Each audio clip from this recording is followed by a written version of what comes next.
What do you think, Ellie? Is that gonna work? Okay, we'll do that.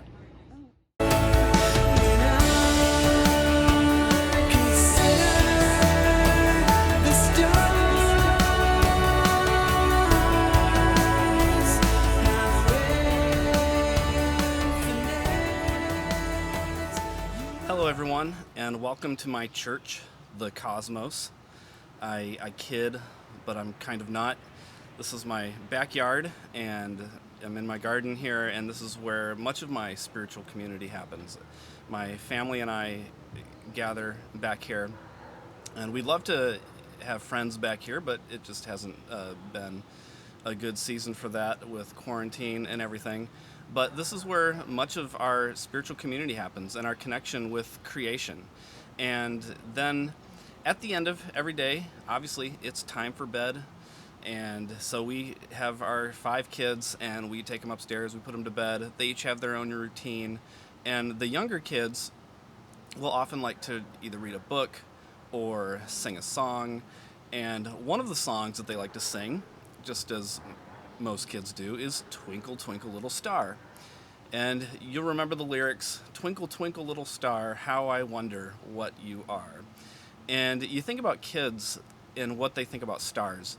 And kids really, they have a lot of silly ideas about stars. They have no idea about what stars really are. They have no idea how stars are, giant balls of gas in the middle of outer space. They have no idea about gravity. They don't know about any of that stuff. And so some of their ideas can seem kind of silly when they talk about what the stars are. But we wonder what the stars are. And intuitively, we know that in wondering what the stars are, in a sense, we're wondering who we are. We're wondering about our place in the cosmos. And so today, I want to look at a psalm, Psalm 8, and we're going to look at this, how these ancient people thought about the stars and how that affected their identity. In verses 3 and 4, he says, "When I look at your heavens, the work of your fingers, the moon and the stars that you have established, what are human beings that you are mindful of them, mortals that you care for them?" And so, going back to the bedtime with my kids, like they may have some silly ideas about what the stars are, and yet there's something very profound happening as a parent sings to their child, wondering about the stars and wondering about our human identity in light of that. And so what I'd like to do is go through some of ancient cosmology. Because when we think about the stars, when we consider the heavens, we don't see the same things that the psalmist saw. And so some of the ideas that ancient people had about the heavens may seem silly to us, much like some of kids' ideas may seem silly to us. But I think that if we press on into this journey, I think we're also going to find some very profound relationships coming together here. So in the Far East, and I'm talking the Far East. So in China, we have the Shang dynasty, and they believed in a 3-tiered cosmos. And so it was the heavens, and then you had, which was the realm of the divine, and then you had the earth, which was the land, which was the realm of the humans, and then you had the underworld, which was the realm of the dead and the chaos creatures. And so what they believed was, in the realm of the divine, there was a sky god called Lord Celestial, and Lord Celestial ruled, of course he was a guy, and he ruled all of the deities, all of the divine beings in a hierarchy. And then you had the dome in which the stars were set, and then on the land you had the emperor, who ruled all of the male, of course, rulers of their culture. And so really what you had in this view of the cosmos was a patriarchal hierarchy that extended from the realm of the divine into the realm of the humans. And then you go to the ancient Near East. And so here we're talking about Babylon, Assyria, Egypt, the Israelites. They may have all had their own individual flair and individual distinctions, but they all also believed in a 3-tiered cosmos. You had the heavens, which was the realm of the divine, and the divine beings in a hierarchy, and they may have rearranged the hierarchy, but they all had the hierarchy. And then you had the dome with the stars set in them, and then you had the land with the realm of the humans underneath that. And they were set in a hierarchy of the human rulers and kings. And so what did they believe? But what did they believe that the sun, moon, and stars were? Did they think that they were just part of creation? Well, no. They actually believed, all of these ancient people believed, that the sun, moon, and stars were actually divine beings. And so you see this, and you even see this reflected in the Hebrew scriptures and in the New Testament. So in Genesis 1, the sun, moon, and stars are referred to as the hosts of heaven who are given authority to rule over time. You have in Genesis 37, Joseph dreaming about the sun, moon, and stars bowing down to him. In Deuteronomy 4 and in Deuteronomy 17, the people are commanded not to bow down before the sun, moon, and stars. And this wasn't simply because they were parts of creation, it was because they were considered to be divine beings. They were part of the divine council. Yahweh even looks to them for counsel at certain times throughout the Hebrew Bible. And then you get into the New Testament. In Matthew 24, it says, "The sun will be darkened, the moon will not shed its light, and the stars will fall from the sky, and the celestial powers will be shaken." So there's there's celestial powers. There's something spiritual, some spiritual dynamic going on here with the sun, moon, and stars. In 1 Corinthians 15, it says there are heavenly bodies and earthly bodies, and it talks about the heavenly spiritual beings and the earthly spiritual beings all coming under the rule and reign of Christ. And then in Revelation 12, it says that, verse 4, it says that a third of the stars are hurled down to earth. Now, we know that can't be true. If you look up in the sky, a third of the stars are not going to just get thrown to the land, to earth, because if that were to happen, like they're so far distant. Once they got close to Earth, they would all bump into each other and cause humongous explosions. Earth is so much smaller than them anyway. It makes no sense in modern cosmology for the third of the stars to be thrown down to Earth. But when you think about them as spiritual beings that need to be humiliated and humbled, well, suddenly in their cosmology, you can begin to see what they're talking about there. And so, in this world, everyone knew their place in life. Everyone had their place on the hierarchy, and they served those who were higher, those who were more superior, and for those who were inferior, they were to rule and reign over. And so you look at this, and really what this ancient world did was they connected their cosmology to their relationships. And so the heavenly realm mirrored the earthly realm.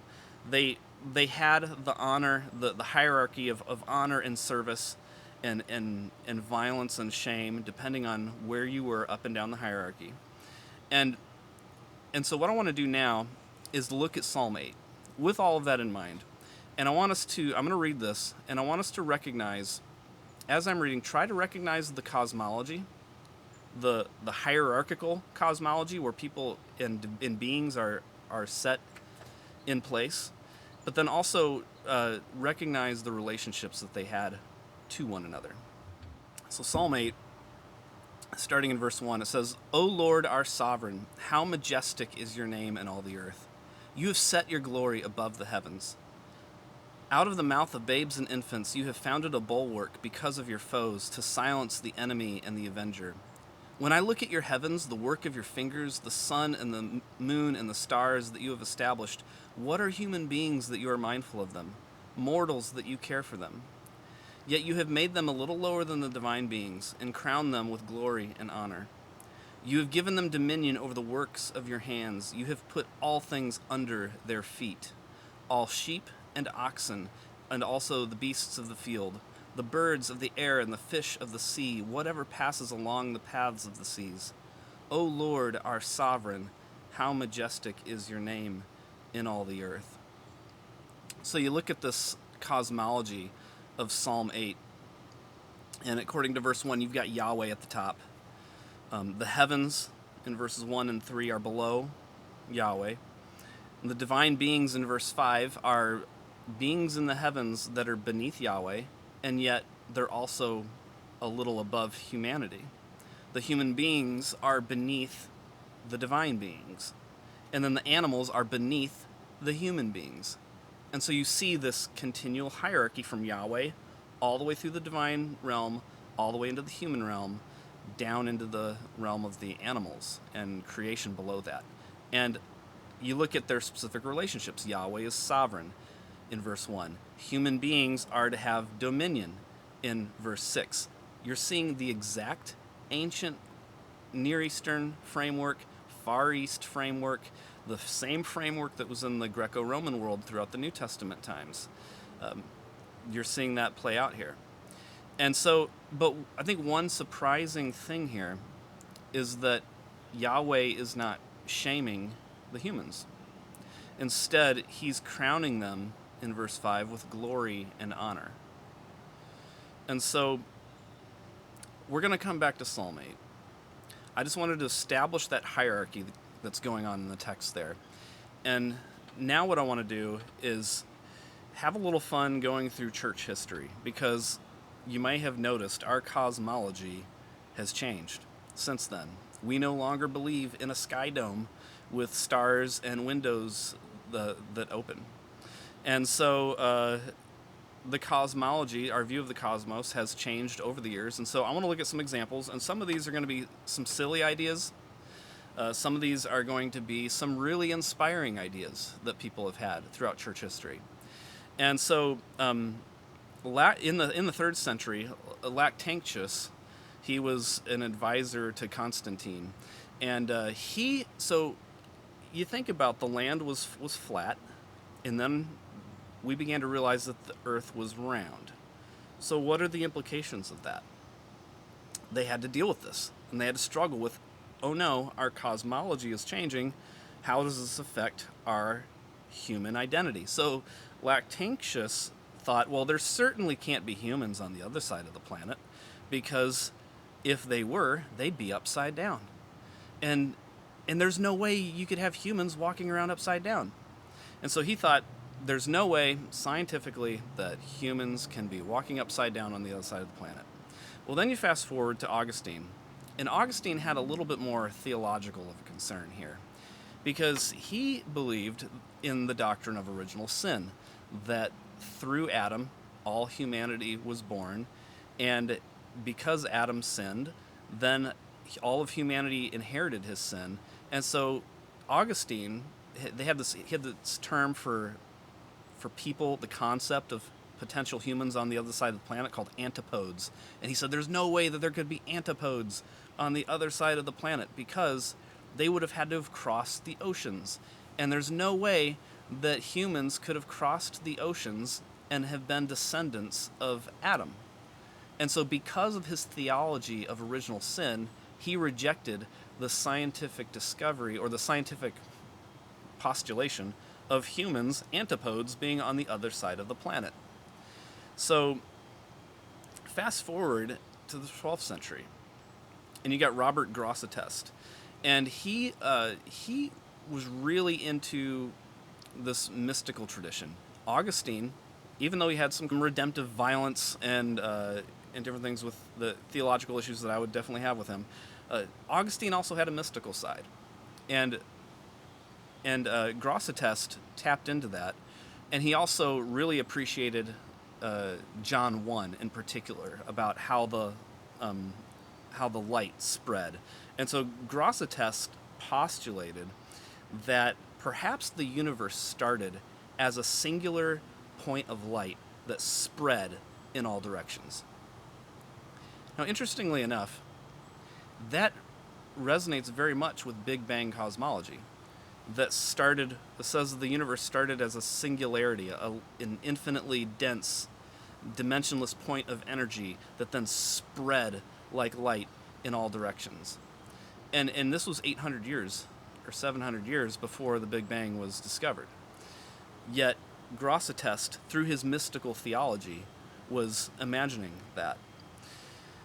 Then you got Saint Francis of Assisi in the 13th century, and he saw all of creation as relatable, as relationship. He talked about brother sun and sister moon and brothers wind and air and sister water and mother earth. He saw everything as related.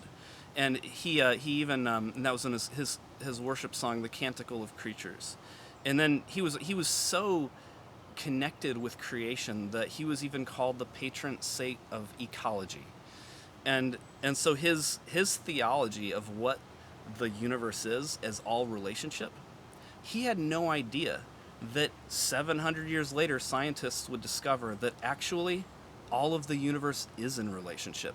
At the quantum level, we are energy in relationship. In evolution, we are all connected at a DNA level.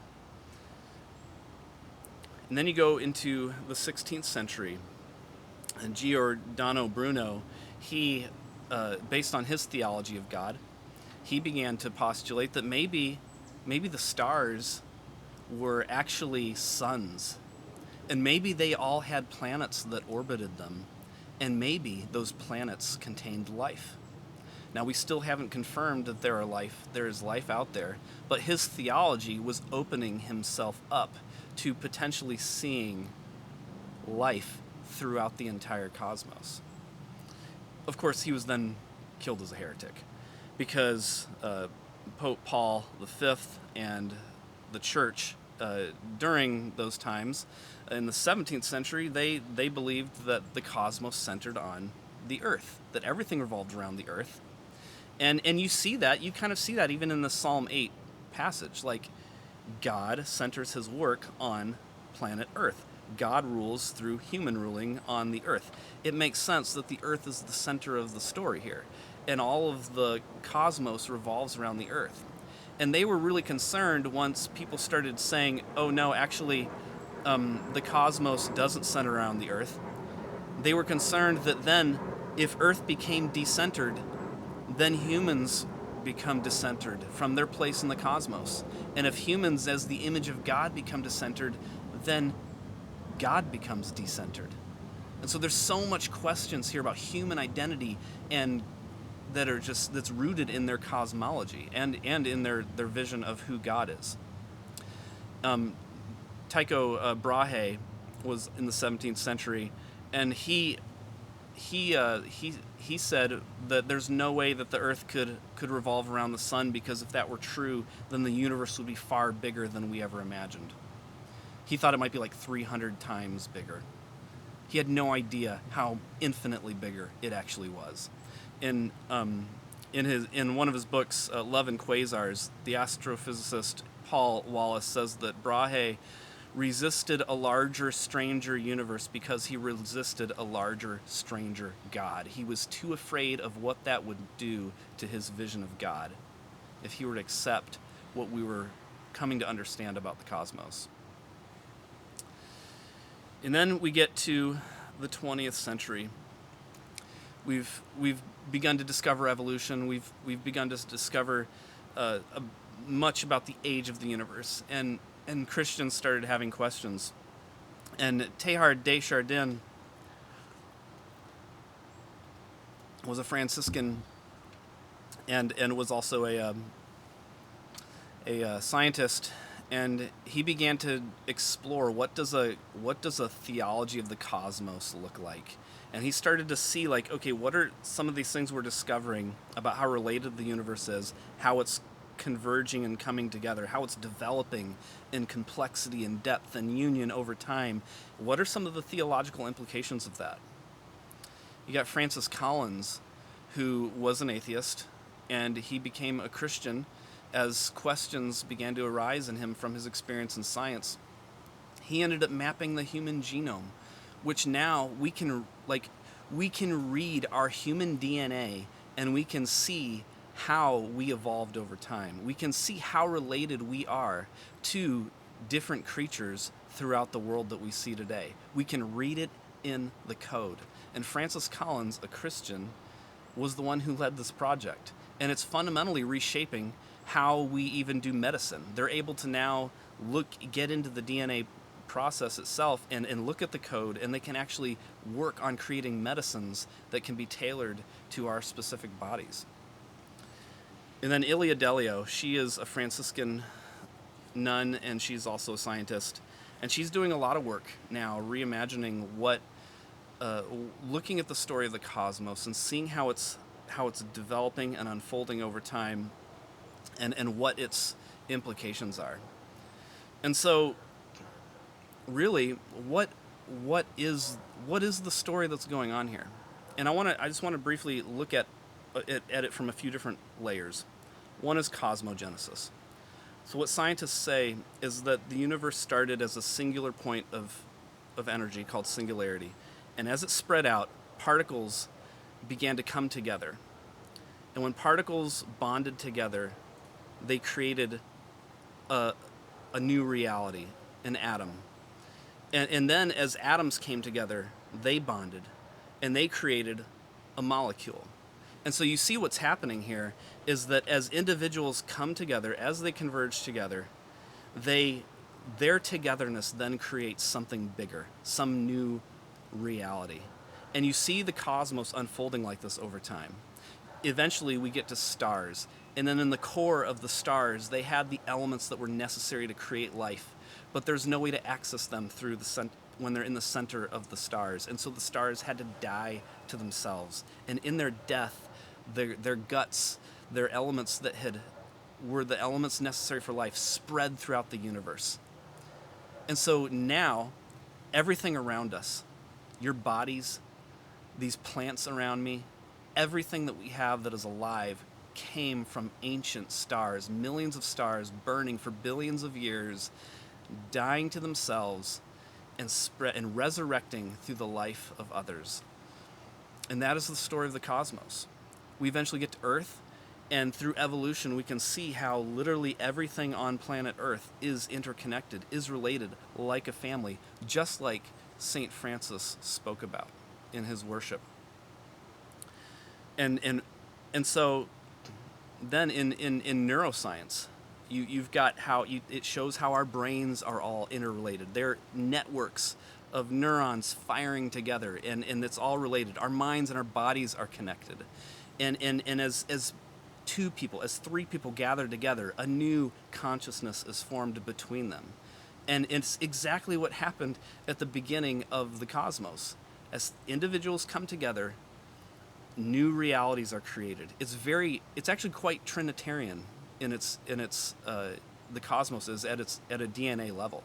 Is the three come together, and in their togetherness, a new oneness is formed.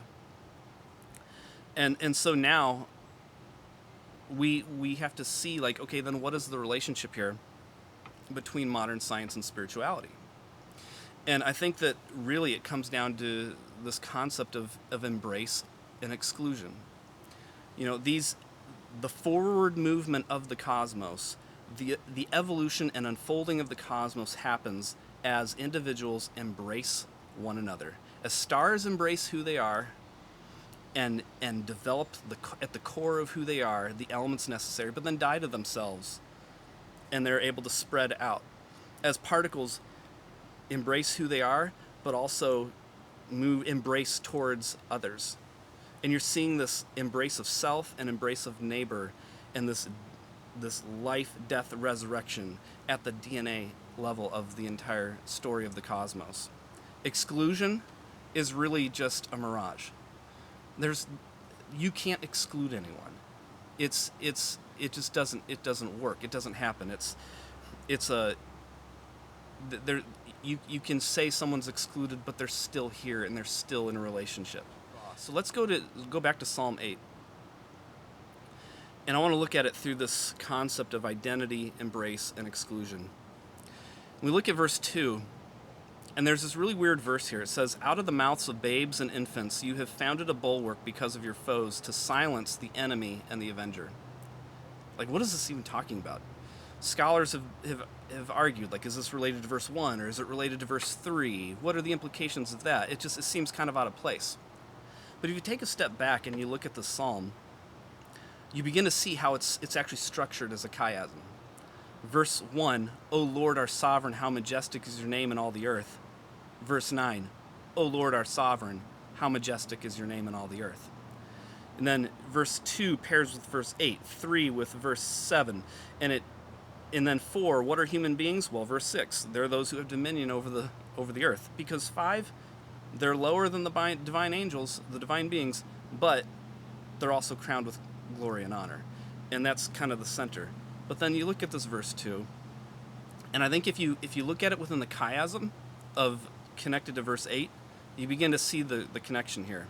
We have out of the mouths of babes and infants, and then in verse 8 we have birds of the air and fish of the sea. And so babes and infants are paired with birds and fish. And I think what he's doing here is he's showing a converging, a coming together. As a baby feeds from his mother, there's a coming together there of relationship. As birds and fish, as birds flow through the air, as fish flow through the sea, and the water goes in through their mouth and their gills, there's a relationship, there's a flow, there's something really mystical happening here. And so I think even though Psalm 8 reflects this hierarchy cosmos of the ancient world, still there is something very beautiful here going on about embrace. Just as a baby embraces its mother, as a fish embraces the water and flows through the water, there's something going on here. And then in verse 2, we have the exclusion piece about the enemies and the avengers. Like, that's what we're seeing here. Are you going to live in relationship as a baby with his mother, as a fish flowing through water, or a bird flying through the air? Or are you going to pursue exclusion, being an enemy, an avenger?